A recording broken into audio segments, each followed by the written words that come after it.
आणि आपला राग रोष व्यक्त करतायत हे मला असं वाटतं केंद्राला देखील कळणं गरजेचं आहे. आणि त्याच्यासाठी म्हणून आम्ही येत्या 26 तारखेला रविवारी येत्या 26 तारखेला आम्ही हा मोर्चा आम्ही काढत आहोत. हा मोर्चा निघेल शिवाजी पार्क शिवतीर्थावरून हा निघेल आणि हा मोर्चा जाईल सिद्धिविनायकाच्या इकडे.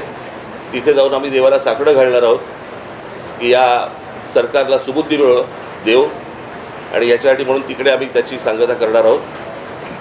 आणि हा आत्ताचा आमचा कार्यक्रम आहे. मला असं वाटतं पुढे मी कालच दिल्लीला जाऊन आलो. माझ्या आधी अमित पण जाऊन आला. आपल्या माध्यमातून ही दृश्य संपूर्ण जग पाहत आहे.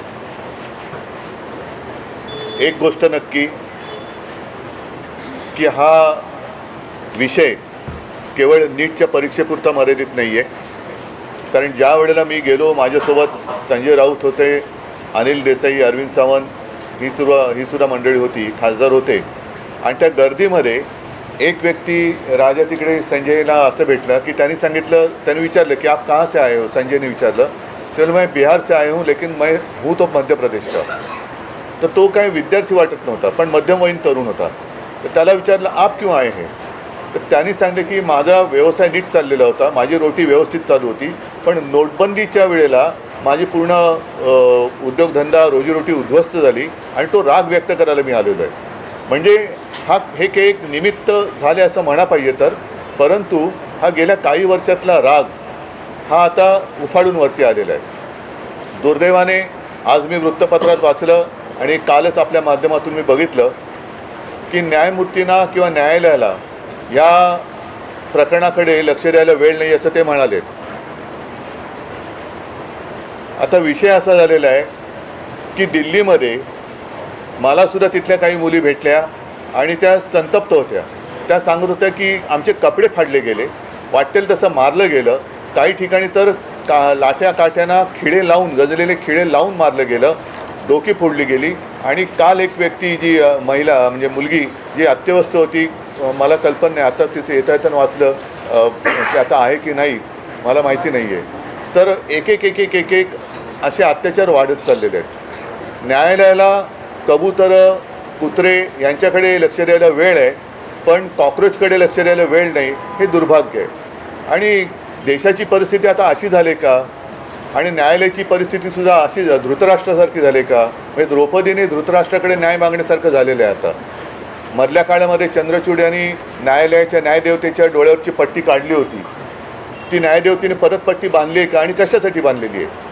हे एकूणच जे चाललेलं आहे हे सरकार आता कोणाला आपलं वाटते असं दिसत नाही आहे. कारण मी ज्या वेळेला तिथे पोचलो तेव्हा जसं आत्ता राज म्हणाला की आता विषय केवळ धर्मेंद्र प्रधान यांच्या राजीनाम्यापुरता नाही, तर ह्या मुलांना, या विद्यार्थ्यांना आता हे सरकार नकोसं झालेलं आहे. हेच विद्यार्थी होते, हीच मुलं होती ज्यांनी अच्छे दिन याची अपेक्षा करत ह्या सरकारला निवडून आणलं होतं. पण हे सरकार निर्दयीपणाने वागते. पंतप्रधानांनी आज ते काय ट्विट केले, खरं म्हणजे त्यांनी जाऊन बोलायला काय हरकत नव्हती. म्हणजे याच्यामध्ये कमीपणा बाळगण्याचं काही कारण नाही आहे. आपली मुलं आहे, आपली जनता आहे, यांच्याबरोबर चर्चा करायला कमीपणा वाटण्याची गरज नाही आहे. पहिल्या दिवशी जर का सरकारने यांच्याबरोबर चर्चेचे दरवाजे उघडले असते किंवा पहिल्या दिवशी जर का यांना बोलवलं असतं तर ही इथपर्यंत वेळ वाढली नसती, एवढी हे आंदोलन ताणलं गेलं नसतं.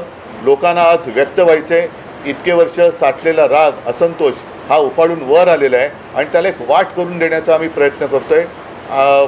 ही वाट करून देत असताना सर्वांना सांगतो की कोणीही, कारण बरेच जणं या असंतोषाच्या ठिणगीला वेगळं वळण लावण्याचा प्रयत्न करत आहेत. मग पोलिसांवरती हल्ले करण्याचा प्रयत्न करत आहेत. काही गुंड म्हणजे सिव्हिल ड्रेसमधले लोक, यांच्यात पोलिसांच्या लाठ्या यांच्या हातात कशा आलेल्या आहेत. मग त्यांच्या तिकडे नावाची पट्टी पण नाही आहे, काही कपडे त्यांचे पोलिसांचे नाही आहेत. म्हणजे हे गुंड, आता माझं मग असं म्हणणं आहे की हे आंदोलन मोडायला पाकिस्तानमधून गुंड भाजपने आणलेत का. कारण यांची काय ओळख पाळख काही नाही आहे. त्यांना ओळख विचारलं तर सरळ ते काय त्यांच्या निर्विकार चेहऱ्याने ते आपले बघतात लोकांकडे. काही त्यांना पडलेलं नाही आहे. ना मुलांच्या व्यथेची त्यांना जाणीव आहे, ना त्यांच्या वेदनेची त्यांना जाणीव आहे. बेसुमार लाठीमार करतायत. आणि अशी ही सगळी गुंडागर्दी ही सरकार चालवत असताना कोणी गप्प बसू नये. आपण व्यक्त व्हायला पाहिजे आणि त्या व्यक्त होण्यासाठी ती वाट करून देण्यासाठी येत्या रविवारी आम्ही मी मोर्चा म्हणण्यापेक्षा एक देशाची ताकद काय असते ही ताकद दाखवून देण्यासाठी ह्या मोर्चाचं आयोजन केलेलं आहे. जसं राजने सांगितलं की शिवाजी पार्क ते सिद्धिविनायकला राज आपण जाऊन दोन गोष्टी करू. एक तर या सरकारला सुबूत दिले, नाहीतर सिद्धिविनायकाला साकडवलं की या देशावरती आलेलं हे अरिष्ट सरकारच्या रूपाने हे लवकरात लवकर दूर कर. सरन्यायाधीश म्हणाले की सीसीटीव्ही फुटेज पाहण्यासाठी मग अशात तोच विषय राहिला की सरन्यायाधीश जे बोललेत की सीसीटीव्ही फुटेज पाहण्यासाठी आमच्याकडे वेळ नाही आहे. मुळात ह्यांच्यामुळेच हे धुरळ सुरू झालं ना. जन्मदाते ते जन्मदाते तेच आहेत ना. आणि त्यांनी जन्म दिल्यानंतर त्या पोराकडे बघायला नको. मी महाराष्ट्रामधले पोलीस ह्या सर्व आंदोलनकर्त्यांना चांगलं सहकार्य करत आहेत. काही त्रास देत नाही आहेत. काही गोष्टी झाल्यात. माझ्याकडे आता एक व्हिडिओ आला आहे. मला असं वाटतं की मी तो आता मुंबई पोलीस कमिशनरांना देखील पाठवलेला आहे.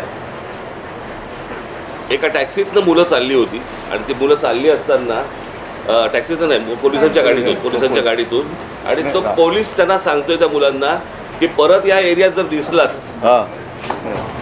तर खिशामध्ये तुमच्या काय 5 ग्रॅमची पावडर टाकीन, 50 ग्रॅमची पावडर टाकीन बरं का. म्हणजे पोलिसांकडे आता पावडर पण मिळायला लागली. पोलीस एजंट आहेत का पावडरवाले? हा पोलीस कोण ड्रग सप्लायर आहे का? हे कुठचे काय चाललंय मला कळतच नाही. मला खरं तर ही इतकी साधी गोष्ट होती. साधी म्हणजे म्हणण्यापेक्षा ही की बाबा पेपर फुटलेत, काय कोण ज्याची जबाबदारी आहे त्यांनी राजीनामा द्यावा आणि जे त्याच्यामध्ये असतील सामील झालेले असतील त्यांना अरेस्ट करावी. ज्या काही गोष्टी करायच्या त्या सगळ्या गोष्टी कराव्यात. परत हे होणार नाही याची शाश्वती द्यावी आणि त्यांच्याशी चर्चा करावी. हे सगळं प्रकरण इथपर्यंत आलंच नसतं. बोला. यात एक प्रश्न असा आहे की नाही दिनेश एक मिनिट आज जे मोदीने ट्विट केले का काय केले मला कल्पना नाही की दोषींना सोडणार नाही. तर ज्यांनी या मुलामुलींवरती निर्दयीपणाने लाठीमार केलेला आहे, ज्यांनी मुलींचे कपडे फाडलेत, जे पोलिसांच्या वेशात न येता जे गुंड तिकडे घुसलेत, या गुंडांना पकडून त्यांनासुद्धा कठोर शिक्षा करण्याची जबाबदारी मोदी घेत आहेत का? हे गुंड कोणी घुसवले होते? हे गुंड कोणी आणले होते? आणि राजरोज फिरतात त्यांचे पण व्हिडिओ आहेत. अगदी ती काठ्या बिठ्या आणि पोलिसांच्या लाठ्या त्यांच्या हातात कुठून आल्या? पण उद्धवजी, मुख्यमंत्री देवेंद्र फडणवीस आणि जे.पी. नड्डा जे भाजपचे केंद्रातले नेते आहेत ते असं म्हणतात की विरोधी पक्ष हा विद्यार्थ्यांच्या खांद्यावर बंदूक ठेवून या विषयाचं राजकारण करतात. भारतीय जनता पक्ष आजपर्यंत काय करत आलं? त्यांचा असाही दावा आहे की काँग्रेसच्या राजवटीतही अनेकदा पेपर फुटलेले आहेत. तेव्हाही आंदोलन झाली की. म्हणून तर बदललं ना सरकार. त्यावेळेलाही आंदोलन झाली, त्याच्यानंतर सरकार बदललं, ह्यांचं आलं. हे ते तसे आहेत म्हणून ह्यांना आणलं. हेही तसेच. म्हणजे ते सांगतात की सरकार बदला आणि विद्यार्थ्यांच्या खांद्यावरती बंदुका विरोधी पक्ष ठेवत असतील तर विद्यार्थ्यांच्या छातीवरती बंदुका तुम्ही का रोखतात? नाही. आणि दुसरी गोष्ट त्या अण्णाच्या टोप्या घालून कोण फिरवते? यांचीच माणसं होती ना. अण्णांकडे एवढी माणसं नव्हती. आणि ह्याच्यामध्ये परत ह्यांनी काही चुका केल्या की त्याचं राजकारण नाही करायचं. आणि हे ज्यावेळेला विरोधी पक्षात जातात त्यावेळेला सगळ्या गोष्टींचं राजकारण करणार. पण शरद पवार काल पंतप्रधानांना भेटले. त्यांची त्याला जंतर मंतर म्हणतात. तेच आहे की त्यांनी तुम्हाला काही कल्पना दिली आहे का? कारण नाही, मला असं वाटतं विषयाला आता फाटे फोडण्याची आवश्यकता नाहीये. आम्ही सगळेजण आम्ही एक नाही ऐका मला बोलू तर द्या. मला बोलू तर द्या. माझं म्हणणं काय आहे की जसं आज मी आणि राजा एकत्र आलेलोच आहोत, त्याच्या आधी सुद्धा मी सगळ्यांना आवाहन केलेलं आहे की ज्यांना देशाच्या भविष्याविषयी चिंता आहे. म्हणजे मी तिकडे गेल्यानंतर सगळे भाषिक तिकडे होते, सर्व धर्मीय तिकडे होते, हिंदू होते, मुसलमान होते, सगळे होते. आता ज्यांना देशाचं, कारण हा देश जर का आपला आहे तर देशाच्या भविष्याची ज्यांना चिंता आहे त्यांनी पंतप्रधानांना भेटून त्यांची एक चिंता व्यक्त केली असेल तर मला माहिती नाही. तर त्यांनी मुलांना भेटायचं, ते परवा तिकडे गेले होते. पंतप्रधानांनी आता मुलांना भेटण्याची गरज आहे. आणि नुसतंच असं जर का ढकलम गाडी चालणार असेल तर काय उपयोग नाही आहे. नाही आता आपण जे म्हणालात आम्ही रविवारी मोर्चा जाहीर केलेला आहे, तर रविवारी जर का पवारसाहेब येत असतील, अगदी नरेंद्र मोदी येत असतील, देवेंद्र फडणवीस येत असतील, येऊ द्यात. म्हणजे विरोधी कशाला? एक फक्त विषय आहे की तुम्ही मोर्चाचं रूट सांगितलं, पण वेळ काय आहे, किती वाजता सकाळी 10ची जमायची वेळ आहे, साधारणपणे 11:30 पर्यंत, 11 साडे 11 पर्यंत निघू. आंदोलन जाहीर झालेलं आहे. जंतर मंतरवर पोलीस आपल्याला पाहायला मिळतात आणि मुंबईत देखील अनेक विद्यार्थ्यांना पोलिसांनी गाडीतून नेऊन पोलीस स्टेशनला वगैरे नेले. आपण स्वतः काल विद्यार्थ्यांनी आंदोलन जाहीर झाल्यानंतर आपल्या अनेक कार्यकर्त्यांना नेत्यांना नोटीस जाऊ शकतात, विद्यार्थ्यांची धरपकड होऊ शकते. सवय आम्हाला, यासाठी सवय आम्हाला आमच्यात. नाही, इकडे आता कळेल आता म्हणून म्हटलं ना की विद्यार्थ्यांच्या बाजूने कोण आहे आणि विरोधात कोण आहे. आणि प्रश्न असा आहे ना की प्रश्न सोडवायचा आहे का चिघळवायचा आहे, हे मला असं वाटतं सरकारने बघावं. सर, आज वंचितनी महाराष्ट्र आणि देशबंदची हाक दिली आहे.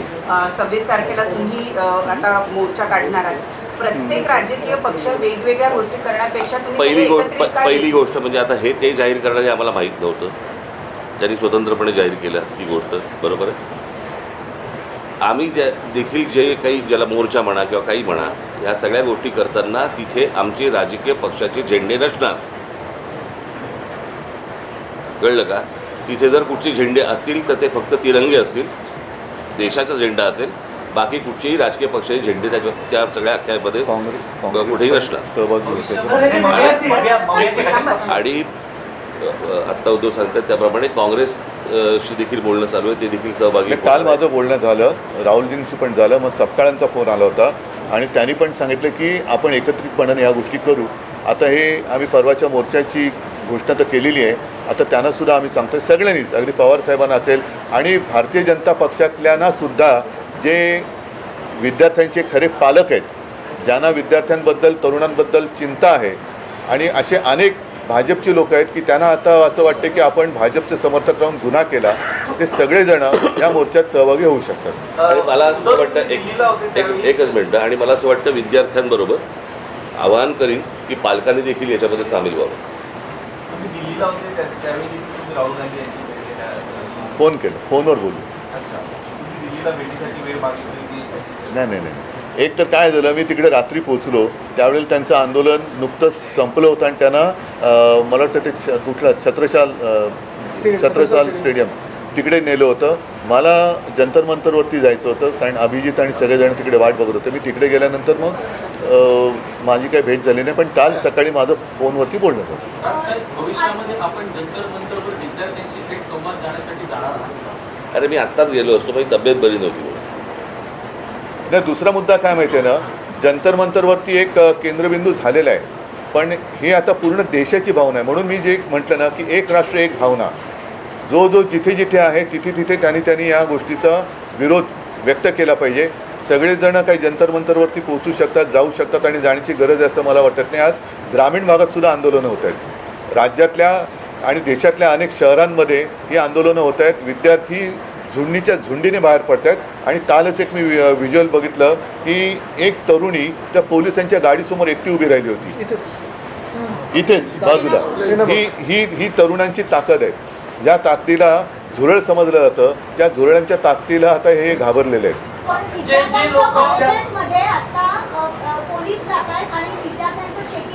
कुठे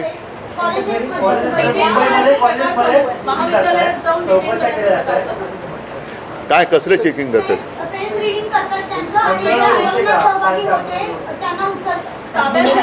त्यांना काही तासासाठी डिटेन करतात आणि सोडतायत, कोणी घाबरत नाही. पण त्यांना काल पण आम्ही पाहिलं, काल मी आणि अमितच गेलो होते पोलीस. आता देश भीतीच्या पलीकडे गेलेला आहे.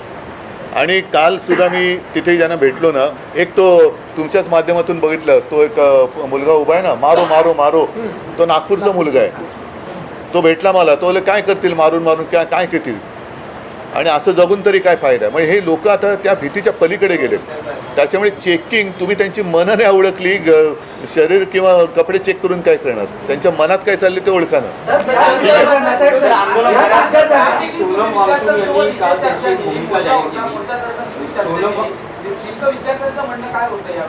तुमच्याशी जेव्हा चर्चा झाली का? आलं नाही तुमच्यापर्यंत? त्यांनी व्हिडिओ काढले होते ना. ऑडिओ व्यवस्थित नाही आहे त्यामुळे सोनम वांगचुक यांचं असं म्हणणं आहे की विद्यार्थ्यांवर ज्या केसेस आहेत हो. त्या मागे घेतल्या तर आपण आंदोलन किंवा उपोषण संपवतो.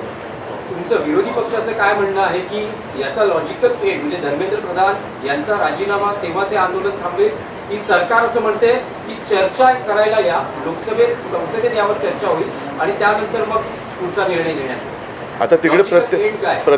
नाही बघा, आता प्रत्यक्षात तिकडे काय चाललं आहे, कारण मी मागे प्रेस कॉन्फरन्स घेतली होती. नाही, मी इथेच बोललो होतो, मला वाटतं की काही वर्षांपूर्वी म्हणजे 2018 साली एक जी डी अगरवाल नावाचे गृहस्थ होते, ते गंगेसाठी उपोषणाला बसले होते. सरकारने लक्ष नाही दिलं. 115व्या दिवशी त्यांनी प्राण सोडला. गंगा आणखीन वाईट झाली. म्हणजे करोनाच्या काळात तर मग गंगेमध्ये मृतदेह पण सोडले गेले. मी आज सरकार हे निर्दयी आहे. मी वांगचुकना त्यांना तिथून हलवण्याच्या आधी 1-2 दिवस आधी फोनवरनं बोललो होतो आणि मी त्यांना हेच सांगितलं होतं की आपण उपोषण सोडा, कारण उपोषण कोणासमोर करायचं, ज्यांना काहीतरी संवेदना आहेत. या सरकारला संवेदना नाही आहे. त्याच्यामुळे त्यांना असं वाटतं की अशी लोकं गेलेली बरी, म्हणजे एकदा काय ते सगळं स्मशान शांतता होऊ द्या. पण तसं दिसत नाही आहे. अनेक जण आता प्रत्येकाच्या मनामध्ये ही ठिणगी पेटलेली आहे. त्याच्यात तुमचा जो विषय आहे की धर्मेंद्र प्रधान, शेवटी मग जबाबदारी कोणाची आहे? जे जबाबदार आहेत त्यांना सोडणार नाही. मग धर्मेंद्र प्रधान पहिले जबाबदार आहेत, त्यांना का सोडताय?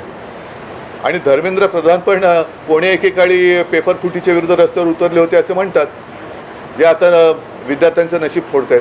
राजसाहेब, तुम्हाला काय वाटतं की चर्चेतून, सरकारमध्ये चर्चेला या, यातून मार्ग काढू, तुम्हाला असं वाटतं की चर्चेतून मार्ग हे सुरुवातीला करायला पाहिजे होतं ना. हीच गोष्ट उपोषणही झालं नसतं, लाठीचार्ज झाला नसता, मुलांनी मार नसता खाल्ला. काय झालंय, आता घराघरामध्ये हे सगळं पोहोचलेलं आहे आंदोलन. त्याच्यामुळे सरकार आत्ता बॅकफूटवरती गेलं आणि म्हणून आत्ता ते सांगतात की आमच्याशी चर्चा करायला या म्हणून. कळलं का? ज्यावेळेला ज्यावेळेला त्या शेतकऱ्यांनी, ज्यावेळेला पंजाबच्या शेतकऱ्यांनी, हरियाणाच्या शेतकऱ्यांनी ज्यावेळेला मोर्चा काढला होता, त्याला काय नाही बोलवलं? कारण तो प्रत्येक घरातला, देशातला नव्हता विषय. आत्ता त्यांना अंदाज आला या सगळ्या गोष्टींचा. त्यांच्याकडे पण यंत्रणा आहेच त्यांच्याकडे, की अंदाज आला की हे घराघरात पोचलंय आणि घराघरात पेटलंय. म्हणून आता बोलतात की आमच्याशी चर्चा करायला या. मणिपूरच्या प्रकरणात, त्या शिखांच्या प्रकरणामध्ये काही ट्विट केल्याचं आढळलं का पंतप्रधानांनी? त्यांच्या लक्षात आलंय की हे आपल्या अंगलट आलेलं आहे आणि म्हणून ही आता सारवासारव सुरू आहे.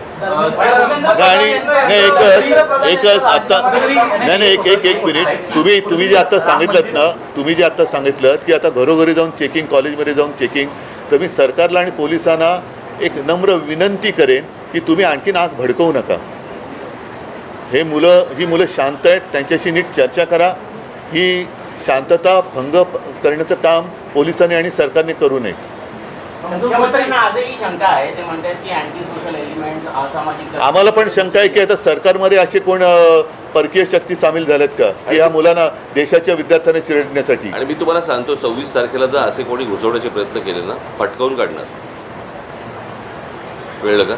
शांततेने मोर्चा असेल, शांततेने ह्या सगळ्या गोष्टी होतील, याच्यामध्ये कुठचीही हुल्लडबाजी नसेल, काहीच गोष्टी नसतील. पण उद्या जर समजा दिल्लीसारखं इथे काही करायचा प्रयत्न गुंड केला, घुसवले, इथे काही करायचा प्रयत्न केला, आमची लोक सोडणार नाहीत. सर, हे सगळे उद्याचे मतदार आहेत, हे सगळे ह्या सगळा आक्रोश जो आहे, तुम्हाला वाटतं का मतपेटीतून दिसेल? कारण आधी आपण ते हा विषय मतपेटीचा नाही आहे. पहिली गोष्ट तुम्ही लक्षात घ्या, आत्ता हा विषय मतपेटीचा नाही आहे, हा विषय कुठच्या निवडणुकांचा नाही आहे, हा विषय आहे त्यांच्या न्यायाचा. कळलं का? उद्या परीक्षेला बसलेली हे सगळे विद्यार्थी, विद्यार्थी आत्महत्या करतात, याचा अर्थ काय समजून घ्या ना. इथे मतपेटीचा विषय येतो कुठे? पण ज्या प्रकारचं देशामध्ये सत्ता राबवली जाते त्याच्या विरुद्धचा राग हा मला असं वाटतं प्रत्येक राज्यांमधून बाहेर येतोय. ही सर्वात महत्त्वाची गोष्ट आहे.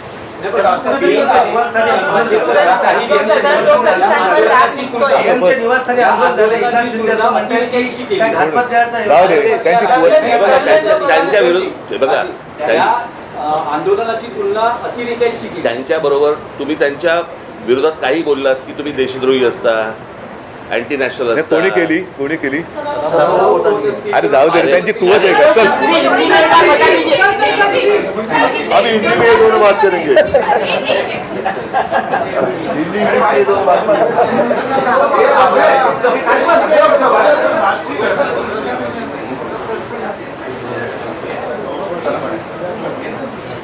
सामना है क्या है